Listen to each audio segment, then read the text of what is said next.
चंद्रपूरचं राजकारण दिवसेंदिवस तापत चाललंय। चंद्रपूरकरांनी भाजपच्या विरोधात मतदान केलंय आणि काँग्रेस व जनविकास सेनेच्या बाजूने कौल दिलाय। मात्र भाजपचा महापौर चंद्रपूरकरांवर लादू नये, काँग्रेसच्या नेत्याच्या अथवा काँग्रेसच्या कोणत्याही चुकीमुळे भाजपचा महापौर लादला गेला तर चंद्रपूरची जनता माफ करणार नाही आणि त्याच क्षणी युती तुटली असं काँग्रेसनं समजावं, असा इशारा जनविकास सेनेचे अध्यक्ष व नगरसेवक पप्पू देशमुख यांनी दिला।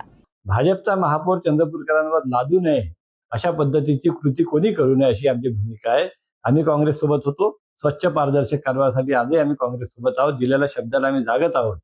परंतु काँग्रेसच्या नेत्यांच्या किंवा काँग्रेसच्या कोणत्याही चुकीमुळे जर भाजपचा महापौर चंद्रपूरकरांवर लादला गेला तर चंद्रपूरची जनता तर काँग्रेसला माफ करणारच नाही।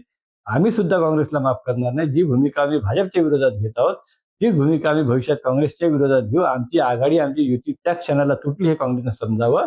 त्यामुळे काँग्रेसनं ही गोष्ट समजून घ्यावी, जनभावना समजून घ्यावी आणि महापौर बसवण्यासाठी, स्वच्छ कारभार देण्यासाठी योग्य ते पावलं उचलावे, अशी आमची स्पष्ट भूमिका आहे।